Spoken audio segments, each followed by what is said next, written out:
This video is powered by the pros at Pascal Air Plumbing and Electric. Arkansas owned, Arkansas operated.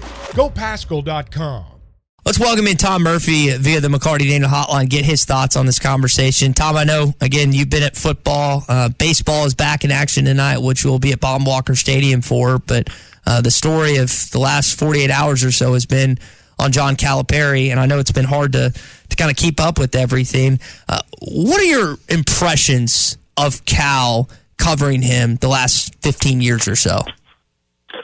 Morning, guys. Always a pleasure. I've actually gone to a few games at Kentucky when I covered Bama and Arkansas, and some of them wins, like that game that Arkansas made all of its free throws and beat them when Kentucky didn't have a good jump shooting team. And he's always been very, open, because he recognizes me as a member of the opposing media. And that game in, I think it was 17 maybe or 16, where they beat them, they were clearly a tournament team. And I asked them, do you think Arkansas is a tournament team? And, oh, yeah, they belong in the tournament and all that. I can't remember if Arkansas made it or not, but just accommodating. I mean, I talked to him this year at Walton Arena when they won, in a room with 4, 5, 6 other UK guys. But I don't know. He's always very actively engaged in what he's answering. He goes off on some tangents and doesn't really complete sentences sometimes. But, I mean, he's got a very, open personality. And I told Bob yesterday, I can't wait to see the banter between you two, because it's already documented. Yeah. Some of the things between those two. So I don't know. I've been reading and, trying to absorb everything I can on this, and people are calling it landscape shifting moves. I'm not one to look on Twitter and see what's trending, but I did happen to look just about 10 minutes ago, and Arkansas was the number one trending topic on sports on Twitter, which it's a splashy hire, and I heard other guys say this is entertainment, and it is entertainment. And he's going to draw fans to Walton Arena, and there's going to be excitement about Arkansas basketball. Tom, it's one thing to draw fans, it's another thing to win. Now, his regular season success is documented over and over and over again. But what would give you and other Arkansas fans believe that he is going to be more likened to where he was the first 5 or 6 years in Lexington, and less the last 5 years from a postseason standpoint? That's a great question. Here's the thing. We know he's a great coach. When you win at UMass, you take UMass to a Final Four, you take Memphis to the brink of a national championship, probably should have won it, win one at Kentucky, and have all the regular season success and a period of postseason success, as he did at Kentucky. You're a great coach. So I think he's got to look at what his formula is in composing rosters. And I think he stuck with the Kentucky way, which is bringing a lot of talented freshmen, and so your teams are really young year to year. And I think he's got to apply more transfer portal, and then try to keep guys, glue guys who maybe not are great NBA, first-round pick type guys, keep them on your roster a couple, 3 years, and then mesh those with talented freshmen and portal guys and build rosters that way. I mean, you look at UConn last night, good grief. I don't know, the composition of their roster. I remember a lot of those guys from last year. Tristan Newton, well, that's another tangent altogether, how well UConn played. But I just think that he has to look at how he composes rosters, and it sounds like he's willing to do that. Well, speaking of that, you have everyone that was on the roster this last year gone either for eligibility or in the portal. All the commitments to the University of Arkansas have decommitted. So you've got truly a blank canvas, clean slate. Is that a good thing or a bad thing, considering who appears to be on the doorstep of walking in as the new head coach? Man, it really just depends on how it all works out. I mean, it could be either. But here's the thing. I would like to think that some of the guys who are committed here will listen to John Calipari. And I don't know. Will they listen to Eric Musselman? And some of them might follow him there. We already know that some of the signees are likely going to do that. But I don't know. It's going to give him a very clean slate, and some of his guys that were committed to Kentucky are very likely to come over here too. So in today's game, it's not super alarming that you're starting with 0 on your roster. I'm sure it will work out, and possibly guys who are in the portal, there's a chance they could come back. We'll see, but given John Calipari's long term in college basketball, I don't have any worries that he'll put together a competitive roster next year.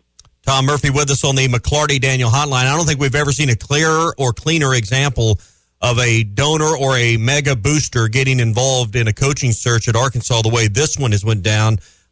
Your perspective or your thoughts on John Tyson's willingness to kind of unwind the rubber band and financially put himself in the middle of getting John Calipari to Arkansas? Well, it's a splashy deal, and I mean, he keeps it under the radar to a good extent. I mean, I see him at golf a lot. When the NCAA championships were here, he was out there very much in sight. But here, his relationship with John Calipari, I mean, there's video of them eating together at Herman's and just being around town and such. And I just think Calipari, sees this as a natural, like a place that he's very comfortable with. He's got people in his corner already. It sounds like all the NIL and stuff is going to be, very workable, and enough money for staff. And, his salary might not be as much as it was at Kentucky. But in other words, a comfortable move at a place that he's seen Walton Arena at its best. I mean, he's had Dave Van Horn waving him goodbye from the stand. And so I don't know. I just feel like for him, it's a very workable situation, and having a guy like John Tyson in his corner from the very beginning is a big positive for him. Yeah. Tom Murphy with us via the McClarty-Daniel hotline. Tom, some recruits have already hit the portal for Kentucky. You have Bradshaw, one of their players that Arkansas saw twice this past season, hit the portal.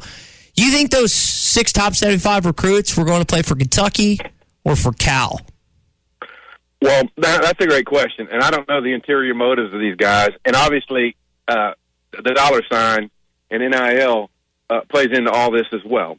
I can't help but imagine that some of these guys are going to wind up following Cal because, he recruited them. And if a lot of his staff comes with him, these guys all recruited them. So, we'll see how that plays out. But with the NIL budget they're going to have, it will attract people to come here and good players. Kentucky-wise, who does Mitch Barnhart go get? Pearl, Oates, Beard, another coach that we kicked around earlier. Who does Kentucky get now with their vacancy?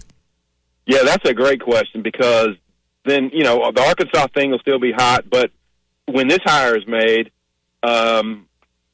it's going to be a big deal too.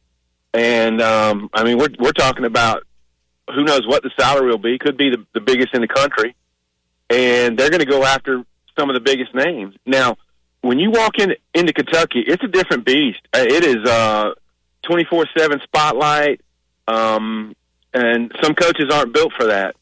John Calipari clearly was, but it just felt like the fan base was a little bit, it had gotten a little bit stale. And you see that with coaches with long tenures who haven't had postseason success in a few years. So I do not know who it will be, but I can't but imagine that they'll go after the biggest names. So there are going to be reporters all across the country looking at what buyouts look like for their coaches they cover, and here comes the Wildcats. I'm sure it'll be pretty splashy. Tom, we only got about 30 seconds. Just a real quick preview of this week in football and the red-white game Saturday. Yeah, it should be fun. They've done a really good job, knock on wood for them, that, no major injuries that we've seen. Man, I would hold some guys out from the live tackling in the red-white, but we'll see what happens there. I just think it's a program moving forward very nicely. Baseball, I talked to Brad Sanfilippo, the San Jose State coach, open guy. They're not hitting like they want. I think they're in the 260s. They're a little bit worried about the depth of their pitching. And if they had to do over again, they might make this a one-game series. So Arkansas is really eager to show all its arms today and tomorrow, and San Jose State's a little bit concerned there. So we'll see how that plays out. BetOnline is your number one source for all your betting needs. Get the latest odds, lines, and matchup reports for baseball, boxing, golf, and more. BetOnline continues to be the fastest and easiest way to place your wagers, including live betting and your favorite casino and card games available to play right from your phone. Head to the website or use your mobile device to sign up today and get in on the action. Remember to use our promo code BELIEVE, that's BLEAV, for your 50% welcome bonus on your first deposit. Bet online, where the game starts.